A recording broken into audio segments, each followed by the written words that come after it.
ফক্সে নগ্ন গায়ে ওয়াশরুমের আয়নার সামনে দাঁড়িয়ে আছে অ্যারন।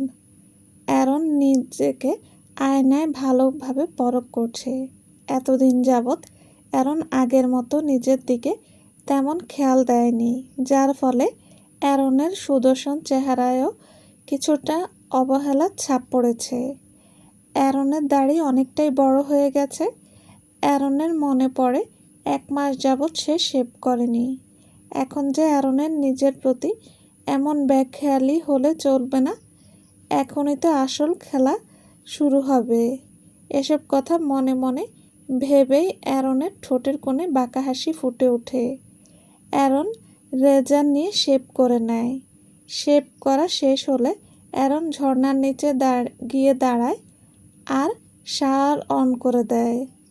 শাওয়ার অন করতেই ঝিরিঝিরি পানির ধারা অ্যারনের নগ্ন বুক আর পিঠে আছড়ে পড়ে। অ্যারনের সর্বাঙ্গ ভিজে যায় পানিতে। অ্যারনের চুল বেয়ে পানির জলকণা চুয়ে চুয়ে পড়ছে। বেশ কিছুক্ষণ পর অ্যারন শাওয়ার শেষ করে। অ্যারন কোমরে তাওয়াল পেঁচিয়ে ওয়াশরুম থেকে বেরিয়ে আসে। এমন অবস্থায় অ্যারনকে দেখলে যে কোনো আমেরিকান নারী নিজের সংযম হারিয়ে ফেলবে। অ্যারনের সেই নগ্ন বুকে ঝাঁপিয়ে পড়তে চাইবে। অ্যারনকে একান্ত কাছে পেতে চাইবে যে কেউ।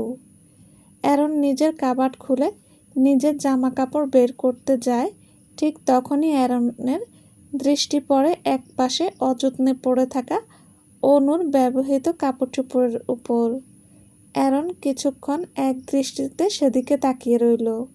তারপর ভার্সিটি যাওয়ার কথা মনে পড়তেই অ্যারন নিজের দৃষ্টি ফিরিয়ে নিজের জামা কাপড় নেয়।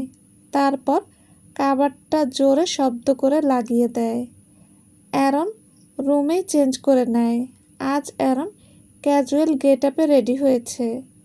ব্ল্যাক ডেনিমের প্যান্ট, ব্ল্যাক টি শার্ট, তার উপর ব্ল্যাক জ্যাকেট।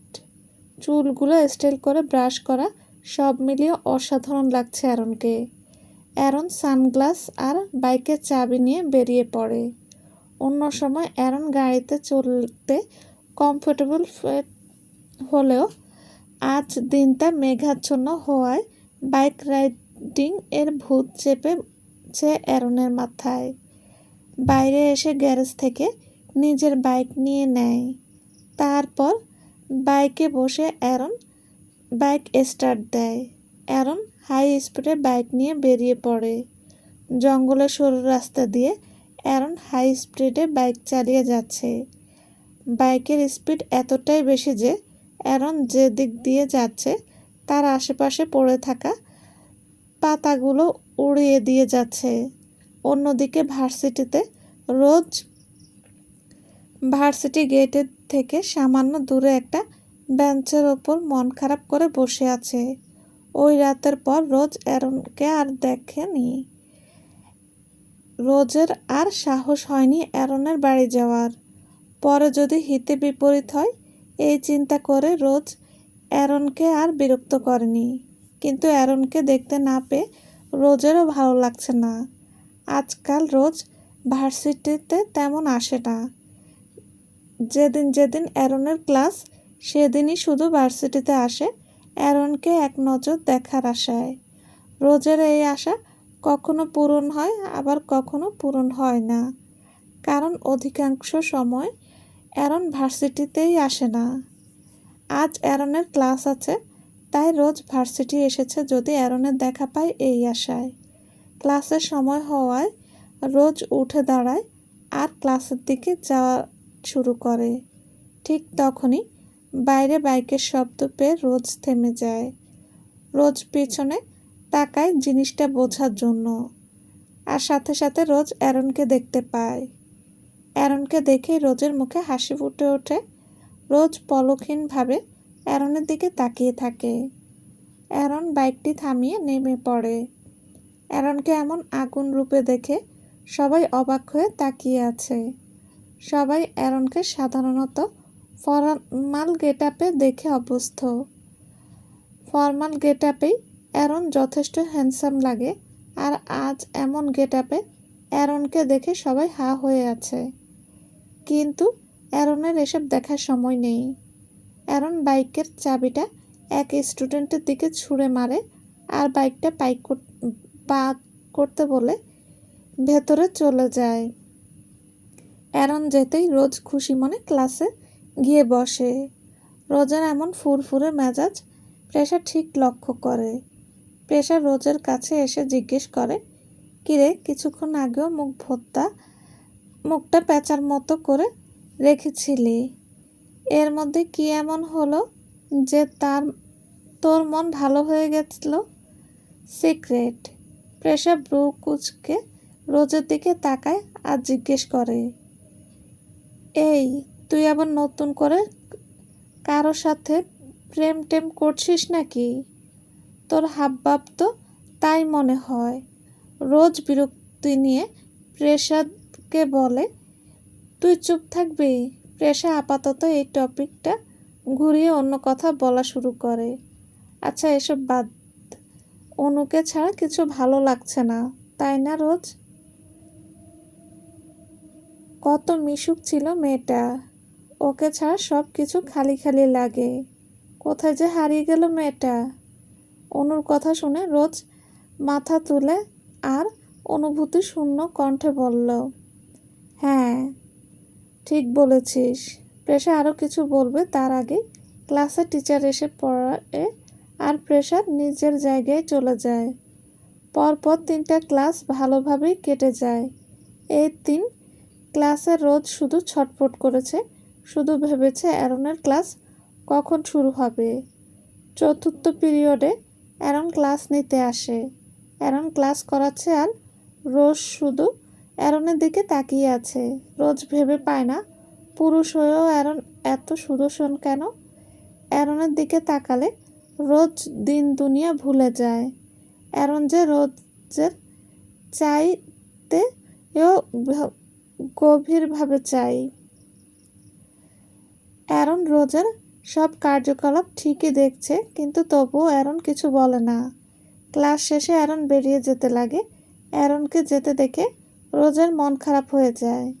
রোজ জানে অ্যারনকে আবার ঠিক কবে দেখবে তার ঠিক নেই। অ্যারন ক্লাসের দরজার সামনে এসে থেমে যায় আর পেছনে ঘুরে বলে, মিস রোজ। অ্যারনের ডাকে রোজ সহ ক্লাসের সবাই অ্যারনের দিকে অবাক হয়ে তাকায়। এতদিন যাবৎ অ্যারন নিজের মতো ক্লাস নিয়ে চলে যেত, কারোর সাথে একটা টু শব্দ করেনি। সে কিনা আজ নিজে রোজের সাথে কথা বলছে। রোজ বিস্ময় কাটিয়ে উত্তর দেয়, জি, কাম টু মাই কেবিন বলে অ্যারন জবাবের আশা না করে চলে যায়। অ্যারন এখনও সেইভাবে দাঁড়িয়ে আছে।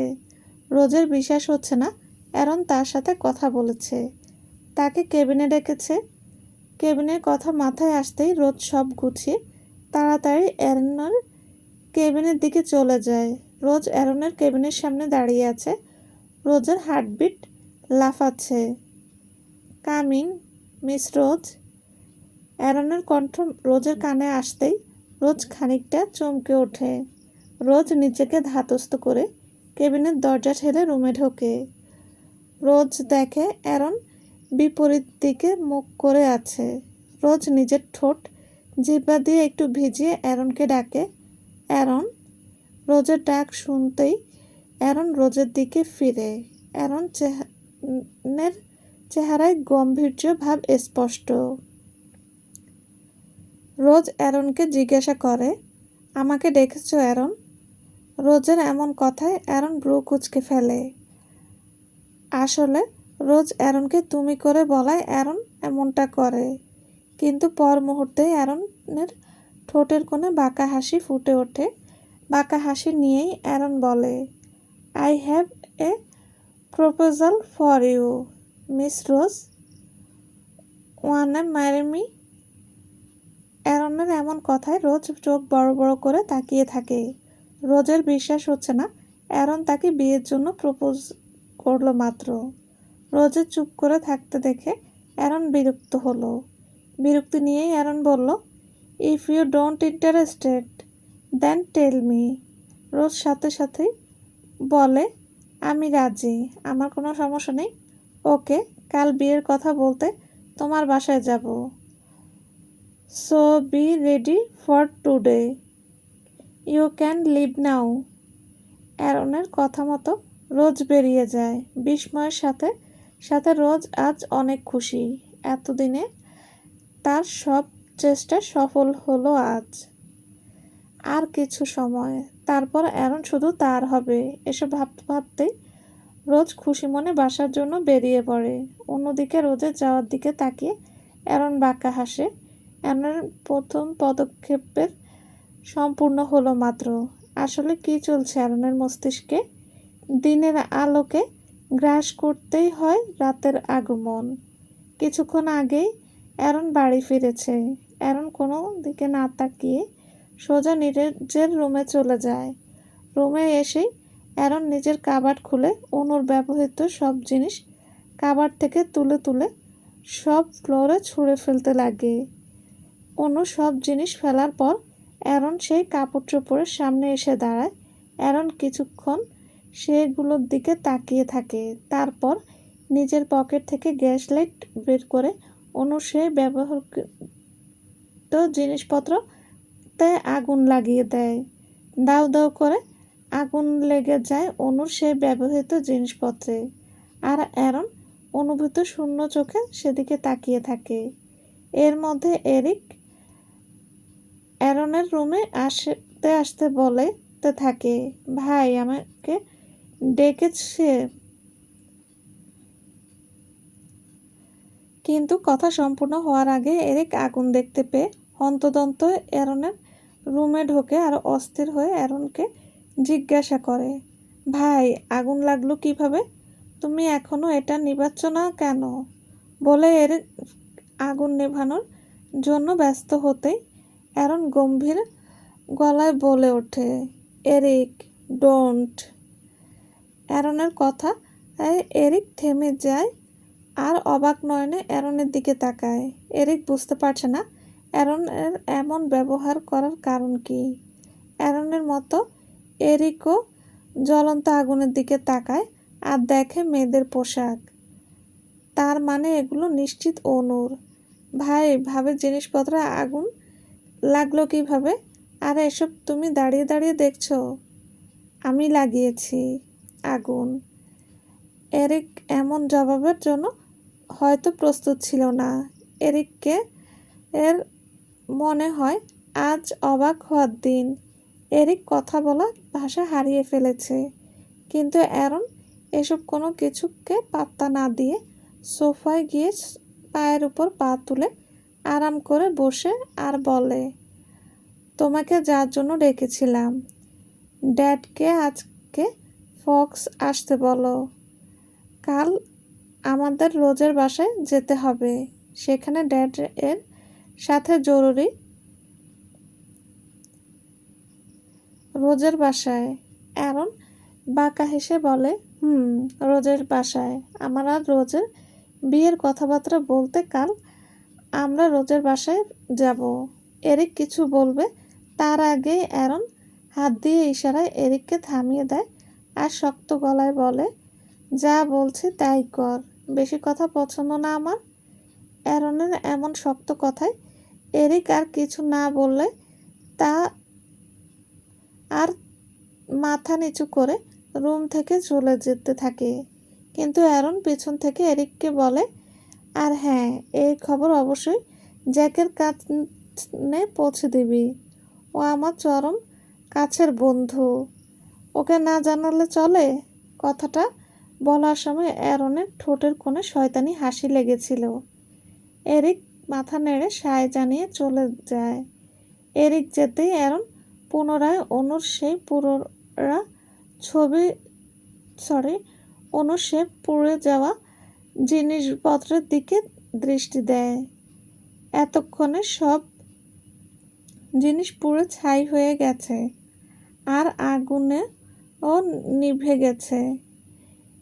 এবার অ্যারন টি টেবিলের উপর থেকে ফাইলটা তুলে নেয় আর ফাইলটা খুলে ঘুরিয়ে দেখতে থাকে। অ্যারন ফাইলটা দিকে দৃষ্টি রেখে ক্রুর হেসে ফিসফিসিয়ে বলে ওঠে, অবাধ্য, তোর কোনো কিছু রাখবো না। আমার অবাধ্য হয় এমন কোনো জিনিসের অস্তিত্ব আমি রাখবো না। এই জিনিসটার ছোঁয়ায় যদি তোর মধ্যে আমার অবাধ্য হওয়ার ইচ্ছে জাগে, সেই ট্রিক্স তো আমি নেব না বেবি। বলেই অ্যারন পৈশাসিকভাবে হাসতে থাকে। চলবে। আসসালামু আলাইকুম। গল্পটা কেমন লেগেছে প্লিজ জানাবেন। আর হ্যাঁ, অবশ্যই যারা আমার চ্যানেলের গল্পগুলো পছন্দ করেন তারা প্লিজ আমার চ্যানেলটি সাবস্ক্রাইব করে পাশে থাকবেন। সবাই ভালো থাকবেন। আল্লাহ হাফেজ।